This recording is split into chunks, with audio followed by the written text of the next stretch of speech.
Hey, y'all. Alyece Smith here, and welcome to the Socially Ausome podcast, where we empower mompreneurs to implement simple social media strategies into their businesses and elevate their online presence. I'm a mompreneur of three, an affiliate marketer, a network marketer, an influencer, a social media marketing agency owner, and your personal guru. I am here to give you tips, tricks, and tools that you need to build your social media business. Let's dive in. What's up, guys? Welcome back to the Socially Ausome podcast. Alyece Smith here. I'm your host. Today, we're going to dive into 10 social media trends you need to know in 2024. So we're a month in to the year, and I hope you've already been showing up on social media. But if there's one thing we could count on, social media is always changing. And while trends come and go, this year was less about following the rules and more about paving the way for experimentation. So in 2024, I have seen a prediction for an even bigger shift towards originality and transparency. And I'm so excited. I love it because that is what my entire brand is about, right? Implementing simple social strategies to humanize your brand online. I live, sleep, eat, breathe authenticity. So I'm super excited about this. So let's talk about the 10 trends to watch out for in 2024. All right. Number one, long form content is returning.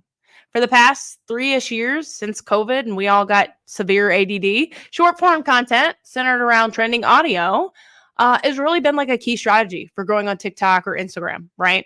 But in 2024, solely hopping on trending audio isn't going to be just a strategy for you anymore, right? We've seen this. We saw this all of 2023, people using trending audios and not getting the push that they wanted. So in order to stand out, we're kind of looking at predicting that creators and brands are going to need to be more creative with longer and more original content. No more just posting the trend, all right?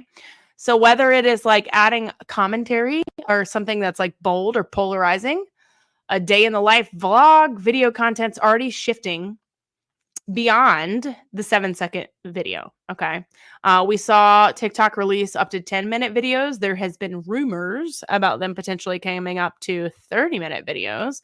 They're now letting you do the horizontal videos as well, which I will say I'm not a fan of, and I will not be participating in right now. But they've done it, right? And with YouTube still kind of reigning supreme amongst the younger generations, it's only natural that TikTok and Instagram are going to encourage their users to create those longer form videos too, right? So just be prepared for that to come. And in order to do that, you're going to need to get real creative with your content. No more getting away with 7 seconds. Okay. The challenge here is going to be incorporating long form content without completely abandoning trends. So start implementing that in your strategy as soon as you can. Second, influencers using product placement. So we kind of saw this with TikTok Shop, right? But you watch a video of your favorite influencer with her lip gloss. They talk about everything but the lip gloss, right? You jump to the comment section and you're going to see comments asking about the lip gloss. So it's kind of the power of product placement, them showcasing you the product without actually selling you the product, right? So we kind of think that this will continue to grow with brands who have affiliate marketing programs, TikTok Shop rolling out, continuing to grow. And it's kind of like everybody can be an influencer these days. So check it out. See how you can incorporate it into your different elements of your marketing strategy.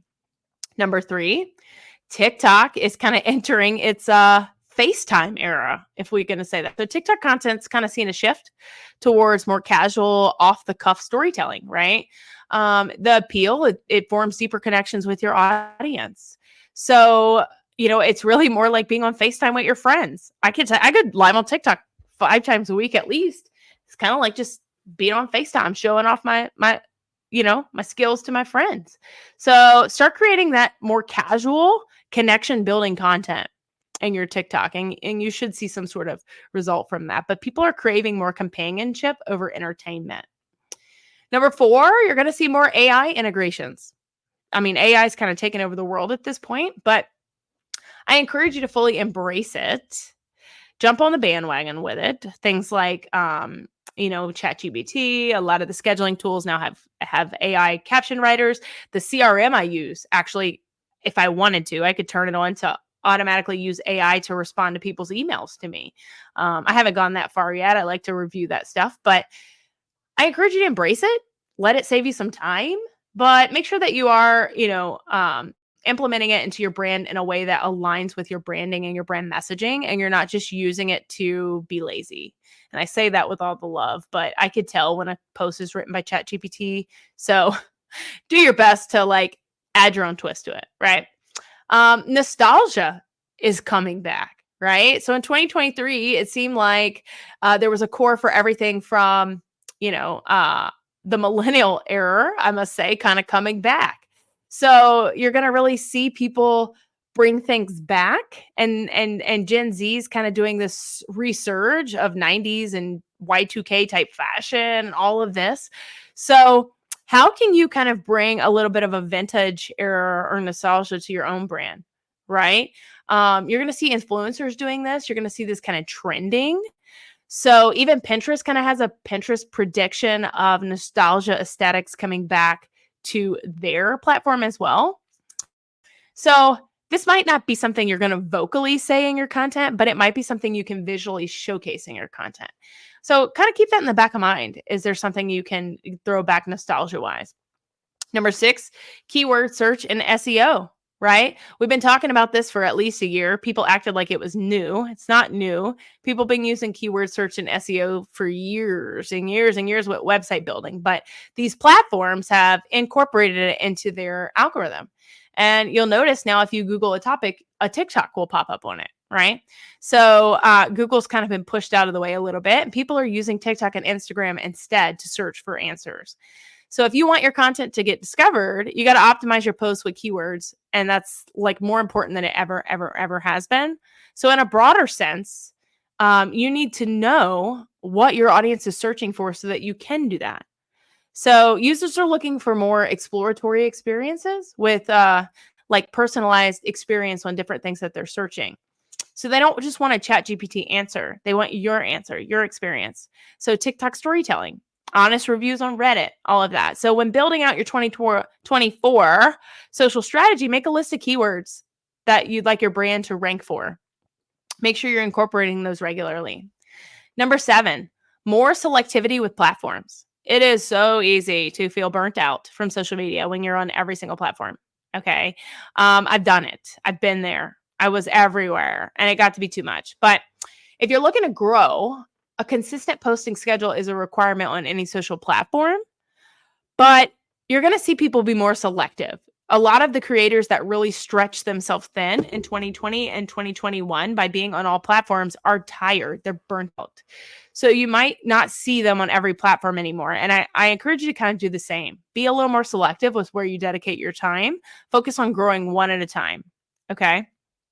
Number 8, storytelling is less linear, right? So on trend, we've seen a grow in the concept of storytelling. And it's the ultimate hook. Whether it's like a trending topic or, a scroll stopping fact, you've seen the hooks work. But I did a whole episode on 2024 TikTok trend report, but we're going to see storytelling even more captivating, right? So the style of storytelling kind of prompts your audience to dig a little deeper to understanding what's happening. And what better way to get someone's attention than make them get a little FOMO, right? So you can apply this to your video captions by mentioning something that happened to you, in your experience, and it'll encourage viewers to keep watching until they actually hear the whole story. Number 9, gated content. Okay. There's a growing shift towards gated content for a couple reasons. Fatigue of suggested content popping up on social feeds, right? People are tired of these platforms suggesting the wrong content to them. Creators and brands are seeking a deeper connection with their loyal followers, and they want to own their content outside of always changing with social media platforms. And creators are looking to monetize with exclusive content. So we've seen this happen on TikTok with subscriptions and Instagram with subscriptions and broadcast channels and all of these things. So only time's going to kind of tell with this, but you're going to start seeing some of these creators put their best content behind a paid feature. And I hate to say that, but it's going to happen. These platforms have made it too easy for someone to charge you for a subscription.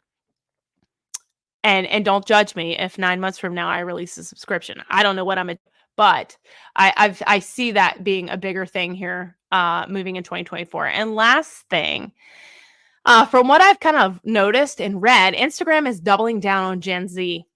Okay, so I mean, they're not shitting on millennials just yet, but they're doubling down on Gen Z. So higher Instagram usage is going to point towards what's trending there. So social media is always evolving, but staying on top of content and trends are going to help you find greater success when trying out new strategies. So a lot of these influencers are really focused on the Gen Z demographic.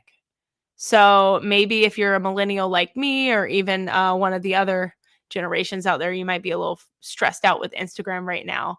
And I encourage you to stay authentic to your brand and who you're trying to attract, no matter what the social media platforms do. We can't control that, right?